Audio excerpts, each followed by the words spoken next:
look, human beings, we can't help ourselves but compare ourselves to others. And comparison is the deadliest thing we can do to ourselves, because we will always come up short. And all it does is exaggerate all of our insecurities.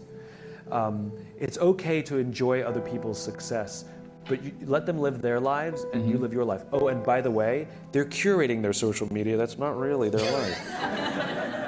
And so you're making decisions based on how you feel, based on their curated things. I know, I've talked to so many millennials. I know somebody who's out of work, really depressed, and yet she goes and does all these things so she has the appearance of this amazing, successful life. And so now she may be making those decisions based on what her friends. Oh, who knows what sort of weird, twisted, exaggerated, circle of depression this is forming. So go back to the rules of the infinite game. Your friends are there to admire. Your friends are there to say, God, I'm so happy for them. What are they doing that I can learn from? I'll give you an example. So we can all fall into this trap. So, in my business, authors and speakers and folks like us, we're all comparing ourselves to each other, and sometimes it can get silly and competitive. And there was, sometimes I go on Amazon and I check the rankings of my books to see that I still have a job. And now and then there was this one author who I hated for no reason. He's very smart. His work's incredibly good. He's incredibly well respected. I respect him, but I hate him.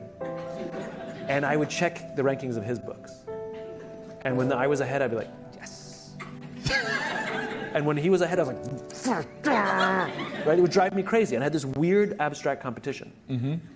Same thing, right? Social media happened to be Amazon rankings. Right. And I would check in all the time. I'd always check in, mine, his, nobody else, just mine and his. Anyway, we were, I was at an event and we were interviewed together on the same stage. And the interviewer decided to let us introduce each other. So I went first. I had to introduce him. And this is what I said. I looked at him and I said, you make me very insecure. I said, because all of your strengths are all of my weaknesses.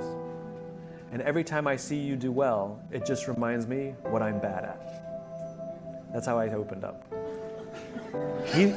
He turned to me and he said, funny, I feel the same way about you.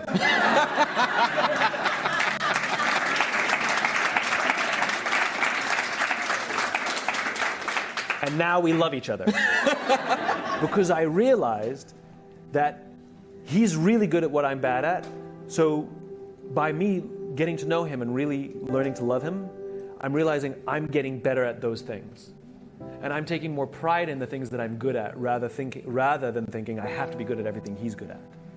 Right? So it's healthy to grow our own strengths and rather than be intimidated by the strengths of others.